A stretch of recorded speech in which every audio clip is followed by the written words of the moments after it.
So, yan mga idol, magbibigay na naman tayo ng idea dito sa Nakadoc 390. Ano? Maglalagay tayo ngayon itong clutch plate. Yan. So, bali, 7 clutch plate, 8 clutch lining, tapos 2 pressure plate. Okay, so ito madalas nagkakamali dito sa pressure plate. Okay. So, yan, ilalagay natin sa mga idol. No? Okay, so, umpisa natin. So, una natin ilalagay mga idol ay yung pressure plate. So, kung makita nyo ang pressure plate, yan o. Yung isa niyan pakurba. Okay? Yung isa pakurba, yung isa niyan ay flat lang. Okay, so una natin ilalagay itong flat lang. Yan, lagay natin. Yun. Tapos ito namang isa mga idol na medyo palalim. So ang paglagay nito mga idol ay pataob, no. Ayan, pataob. Okay, so pataob siya paglagay. Okay, pag ganyan. So ilalagay natin siya pag ganito. Yan. Tapos isusunod natin tong maliit na clutch lining. Ayan o. Hindi siya malapad, no. Maiksi siya. So ito yung pinakauna para pumasok siya dito sa dalawang pressure plate, no. Yan. So lagay natin siya pag ganito. Okay. Tapos isusunod na natin tong clutch plate. So sa clutch plate mga idol yan.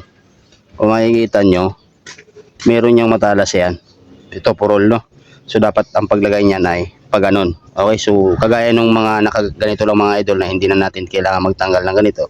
So kung alin yung matalas, yun yung papunta dito. Okay, so yan, lagay natin yung plate. So lagay natin yung plate. Yan. Tapos sunod natin tong clutch lining niya. So sa clutch lining naman, para maganda, tatandaan nyo yung mga number. Tapos sunod-sunod na lang dito. Yan, para maganda tingnan. Yan, lining. Tapos plate, kung alin yung matalas, yun yung sa ibabaw. Lagay natin. Tapos lining ulit. Tandaan nyo na lang yung may mga number mga idol. Yan, gaya yan. Para pantay-pantay lahat. Para hindi siya pangit tingnan. Tapos plate naman, lagay natin. Yan. Tapos, sunod na natin to lining. Yan, yung may number. Yung para magtapat-tapat siya lahat. Okay, tapos plate. Lining ulit. Kung yung may number. Yan. Dapat ganyan para pantay-pantay. Yan. Tapos plate. Yan. Tapos lining ulit. Tapos plate. Tapos lining. Yan, tapos plate. Yan, tapos lining, pinakahuli. Okay. Tapos sunod na natin yung kanyang wheel. Sa wheel niya mga idol ay mayroon niyang bearing. Yan, may bearing dito yan. Yan, lagay na natin yung bearing. Tapos ito sa loob manggagaling, no. Yan, sa loob manggagaling yan. Tapos lagay na natin siya dito. Yan.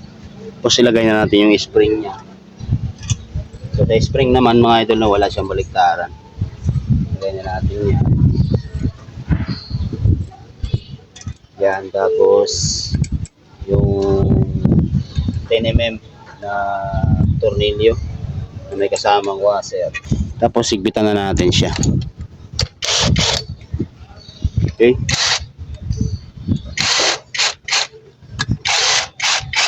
Sa paghigpit, ganun. Huwag sunod-sunod.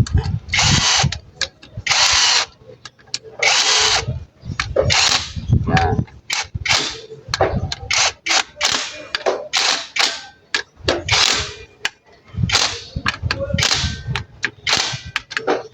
Okay. So, lagay na natin yung crankcase niya.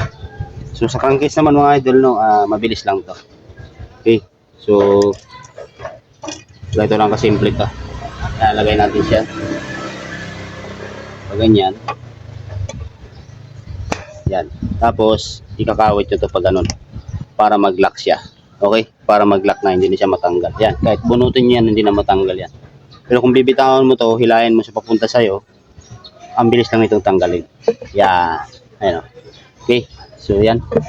Lagay na natin. Tulak natin to. Okay. Tapos, lagay na natin yung mga tornilyo.